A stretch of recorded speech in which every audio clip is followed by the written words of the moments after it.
Hello everyone, let's discuss biochemistry portion FMG CBT1. Question number 1. A 55-year-old male presents with hypercholesterolemia. His father died at the age of 42 because of heart attack. Further evaluation showed raised LDL. So this is due to familial hypercholesterolemia in which there is the defect of the LDL receptor. There are two parts of the LDL receptor, ApoB100 and apolipoprotein E. It is the mutation of the B100 region, as a result of which there will be increase in circulating serum LDL, and this LDL, when it is high in concentration in blood, poses one at risk of coronary artery disease. Question number 2. A boy presents with voracious appetite.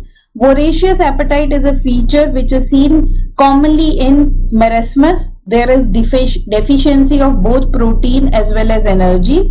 The overall swelling is seen in kwashiorkor. So this is a case of marasmic kwashiorkor where there are findings of both. There is findings of both marasmus as well as kwashiorkor. So here question number 2, the answer should be C. Question number 3, which of the following has the lowest glycemic index? See, potato has been known to have a very high glycemic index. It's around 66 and 66 to 76. That is the range, 70 to 80 you can say. This sweet corn has a glycemic index of around 55. Watermelon has a very high glycemic index. Out of all of them, papaya is said to have a least glycemic index. It's less than 50 for papaya. So that is your answer. Question number 3, papaya. Question number 4, the micronutrient that is deficient following in a strict vegan diet, then your answer is vitamin B12. There is no plant source. We can get vitamin B12 only from the animal sources.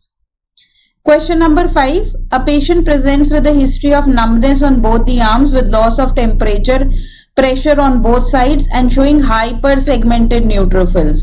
So this is a loss of temperature, pressure, touch, vibration, all those feelings are absent, especially seen in vitamin B12 deficiency. This is known as subacute combined degeneration. Subacute combined degeneration, why combined? Because it affects both posterior as well as lateral column. Hence it is combined degeneration. Please note, in addition to it, you can find megaloblastic anemia. Now, megaloblastic anemia can be a feature of both B9 as well as B12, but in this case, it is due to B12 deficiency because they have shown you other clinical features of B12. So, question number 5, your answer is megaloblastic anemia. Question number 6. A person presents with diarrhea, dementia, dermatitis. It cannot be easier than this. 4 Ds. The 4th D is death. The first 3 Ds have been mentioned here. Dermatitis is of a classical type. It affects the neck region and known as Castle's necklace. And this is vitamin B3 deficiency. Vitamin B3 deficiency. Now, in the question, they have not given vitamin B3, which is pellagra. Now, what will you mark? Because B3 is formed from tryptophan, and during several of these steps, you require vitamin B6. And hence, although it is pellagra, if you do not see B3 in your options, then mark B6. So here your answer will be B6. Question number 7. Menkes disease is a rare X-linked recessive progressive multisystemic disease caused by mutation in ATP7A gene. Yes, remember this name. It is ATP7A gene. What will happen as a result of which? There will be deficiency of copper. There will be deficiency of copper.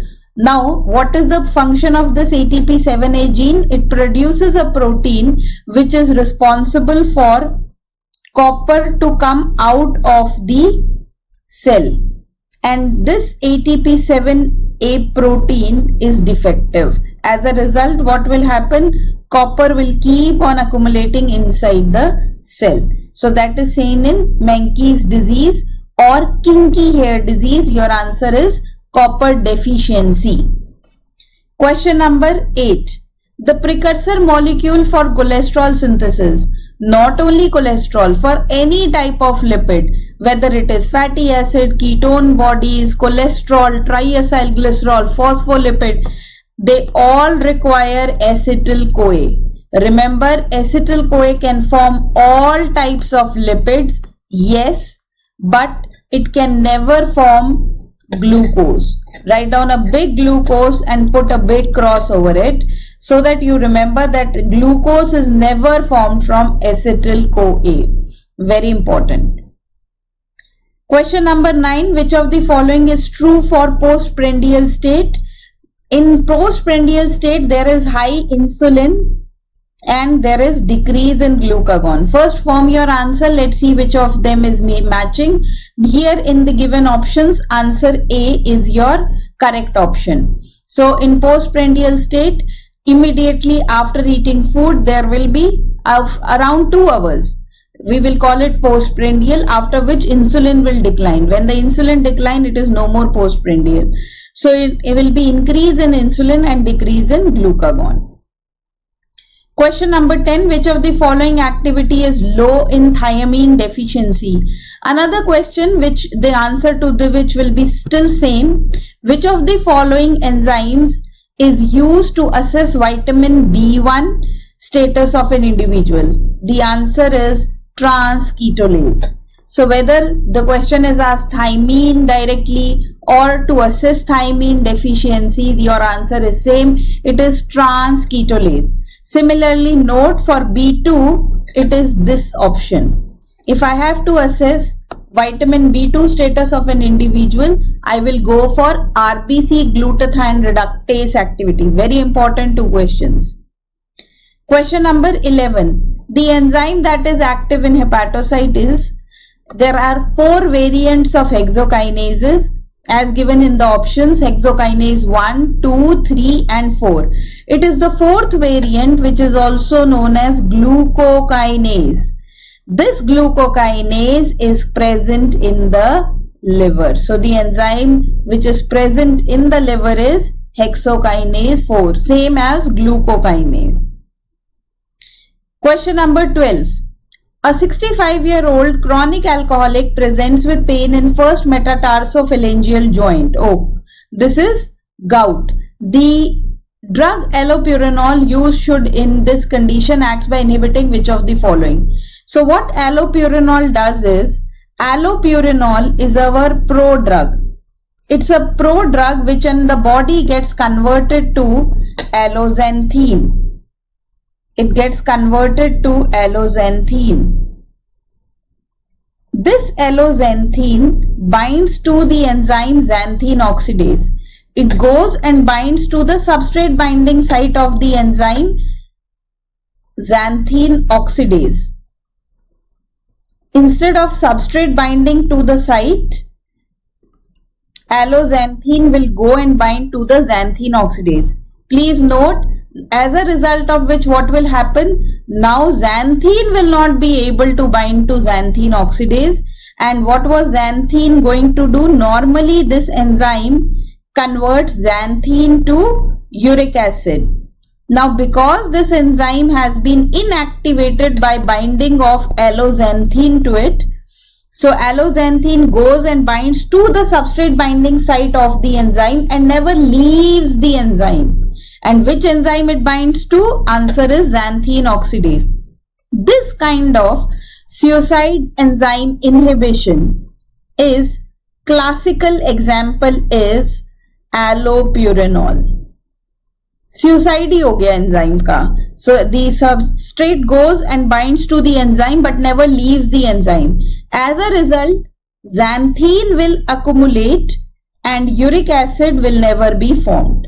Uric acid will never be formed. So xanthine will keep on accumulating but uric acid will never be formed.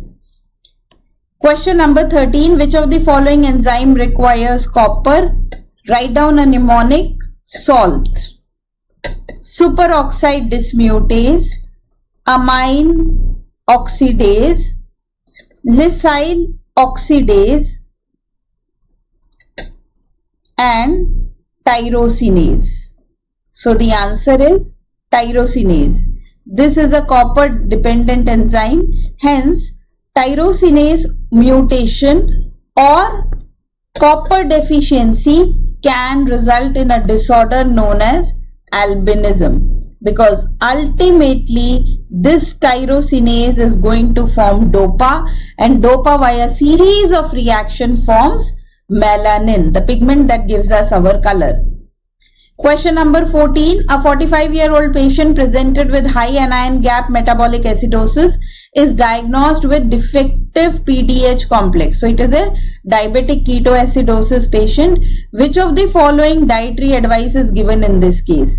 Now, if there is a defect in PDH, there will be increase in lactate. So we have to ask the patient to not to take carbohydrates. So any option where there is high carbohydrate is completely wrong.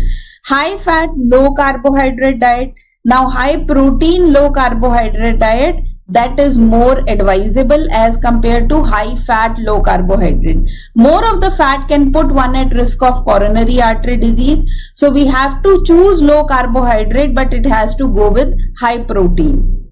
Question number 15.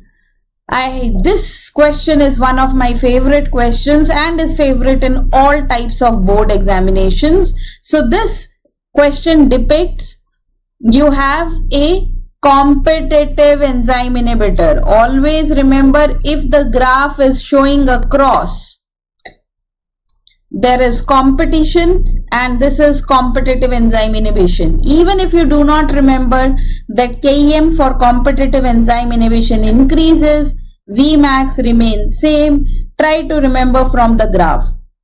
See yourself that non-competitive will show you a V. Vmax will decrease and Km will remain same for non-competitive, and V is for victory, hence non-competitive enzyme inhibition. Atrial natriuretic peptide acts through whether it is nitric oxide or it is atrial natriuretic factor.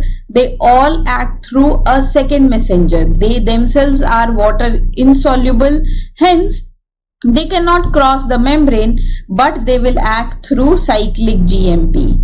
So they will require a second messenger, and in them it is cyclic GMP. Question number 17. Which of the following pathways takes place in the cell cytoplasm? Let's see one by one. Glycolysis, yes. Cytosol. Beta oxidation occurs in the liver mitochondria mainly. The urea cycle, the TCA cycle occurs only in the mitochondria, hence never occurs in the RBCs. The urea cycle requires both cytosol as well as mitochondria. Hence your answer is glycolysis. Also note, there are three processes. The mnemonic is HUGT: heme synthesis, urea cycle, and gluconeogenesis. These three processes occur in both cytoplasm and mitochondria. These three processes occur in both cytoplasm and mitochondria. Question number 18. Which of the following enzyme is a selenium requiring enzyme? Note, the options are so confusing. They all start with glutathione. So you have to be very sure here that it is glutathione peroxidase. Out of them, glutathione dehydrogenase, you will find this enzyme in inter-organ exchange of ammonia. This is also very important enzyme, and this enzyme is present only in the liver mitochondria.